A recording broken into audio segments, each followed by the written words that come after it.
आज हम एक ऐसी खबर पर गहरी बात करने वाले हैं जिसने एंटरटेनमेंट की दुनिया में खासकर कॉमेडी सर्कल्स में एकदम से आप कह सकते हैं हलचल मचा दी है।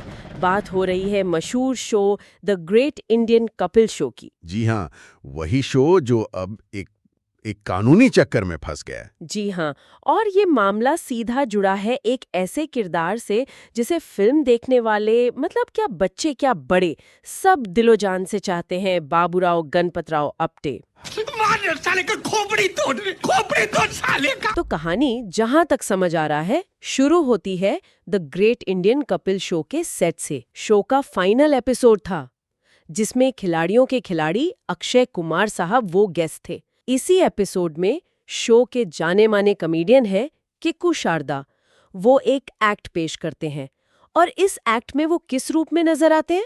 वो बने होते हैं बाबूराव गणपतराव आप्टे। अच्छा, वही हीरा फेरी वाले बाबूराव। हाँ, वही बाबूराव जिसे परेश रावल जी ने हीरा फेरी और फिर हीरा फेरी में अपनी मतलब क्या कमाल की एक्टिंग से हमेशा के लिए अमर कर दिया है। वो धोती, वो चश्मा, वो खास स्टाइल।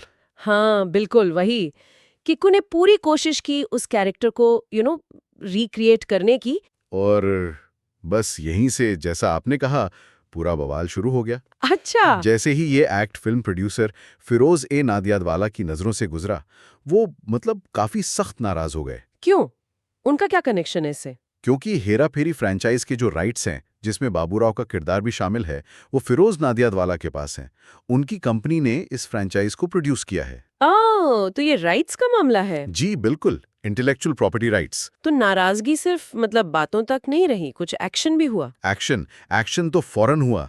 फिरोज नादियादवाला ने सीधा नेटफ्लिक्स को, अच्छा नेटफ्लिक्स को, जो शो स्ट्रीम करता है, हाँ, नेटफ्लिक्स को और शो बनाने वाली प्रोडक्शन कंपनी को एक लीगल नोटिस भेज दिया। Legal notice? और नोटिस भी कोई छोटा मोटा नहीं, पूरे 25 करोड़ रुपए का। 25 करोड़?